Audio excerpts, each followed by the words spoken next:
All right, what do we have today? Oh, tore that out. Just gonna reseal it. Everything looked good on that. I got the gas tank. I brought that up a couple inches there, welded this guy in. And also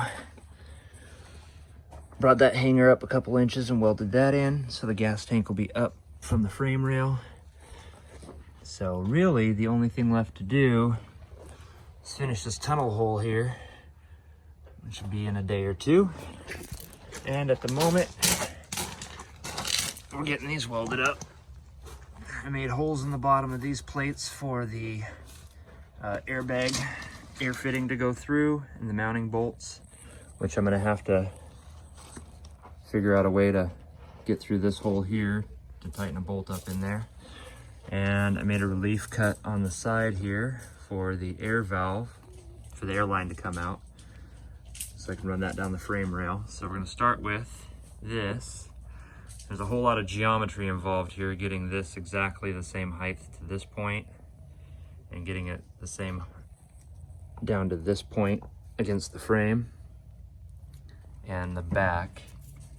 And it slopes quite a bit at the back angle there, but that seems to be pretty parallel to the way the control arm, the lower control arm comes out, and give me a nice even distance and even flat plane surface between here and here. And at ride height, the bag should be at about the same angle out here so that the bag's not poking out. So we'll see how that turns out here in just a little bit. When I get this welded up, I'll mock up the bag and see how that turns out. So I'm gonna get to welding these guys in and then just check the clearance on the fittings and stuff like that real quick, and continue moving forward on this guy because we need to get this on the ground. So we'll see how this turns out.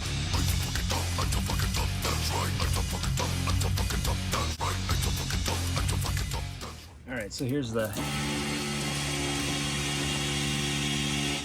guy with the air hammer in the background. Here's the axle seal right here. You just want to pull this out carefully. There's a lip in there.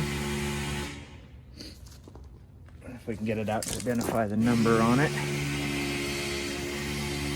There you go.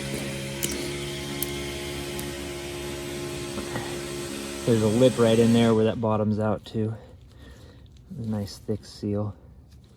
And it's got a part number right there on the outside of seals most all the time, unless it's worn off. So we can get a new axle seal for that. And I'm gonna take you inside to the press, and we're going to get the bearing off of the axle. So I need to make a bracket that's gonna come out from here. So I mocked one up with a piece of paper.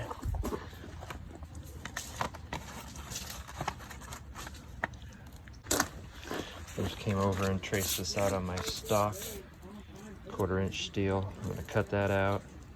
I'm gonna figure out where the bag's gonna sit, and then I'll go ahead and put the holes in it for the air fitting and the 2 bolt holes to secure it.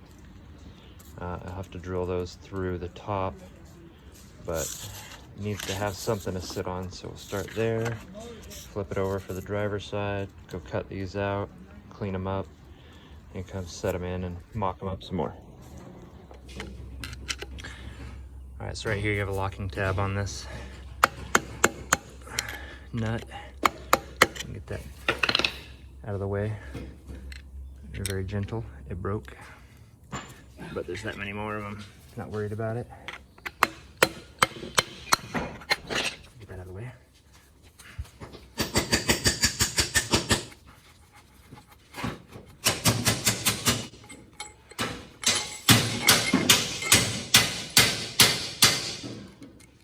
And there should be key weight on there, right there.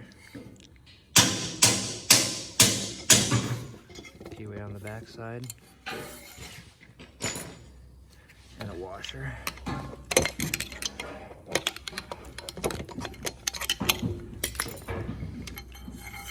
Alright, so I set the press up here. I want to get in underneath this backing plate and hold the weight of this while I'm pressing down on the shaft with the press. So, this is my setup. to use that channel that I'm going to put on the cross member. That slid into place there.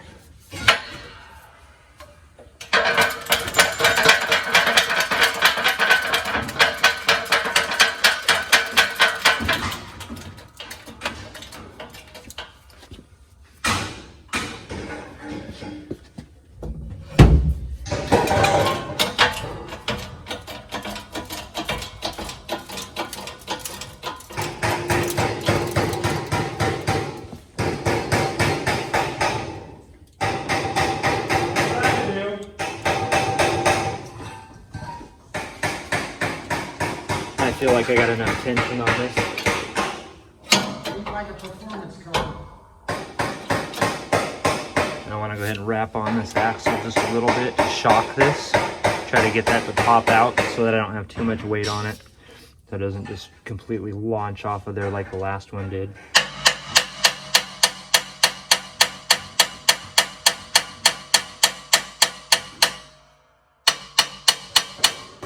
And put some more weight on it.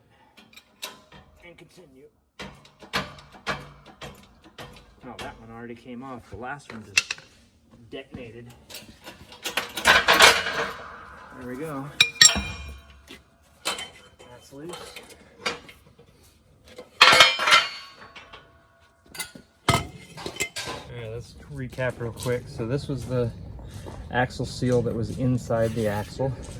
And then on here we had to undo this lock collar. Here's this nut, the lock collar, the washer. Then I had to press that bearing out.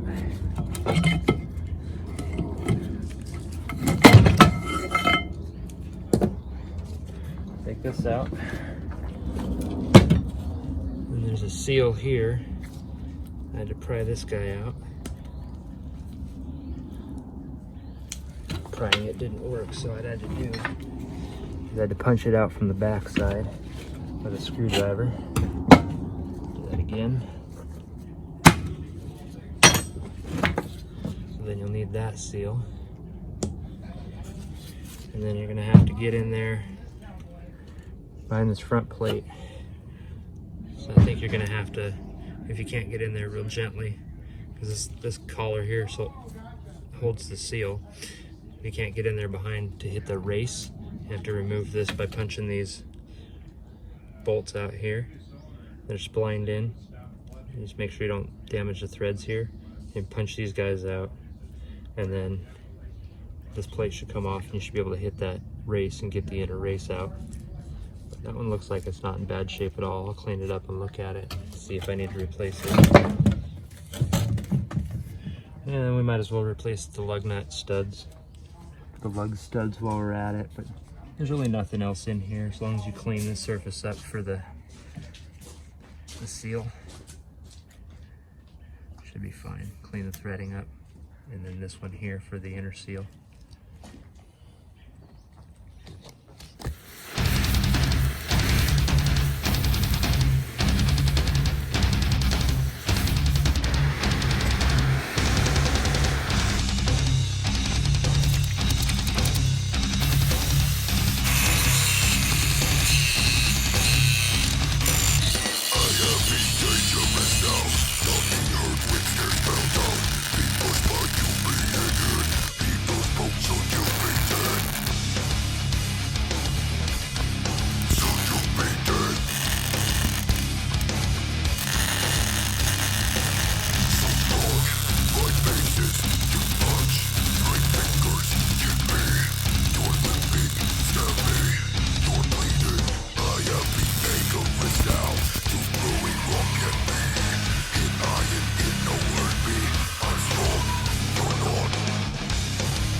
Alright, this is where I leave you because the welder ran out of gas, so I could not continue.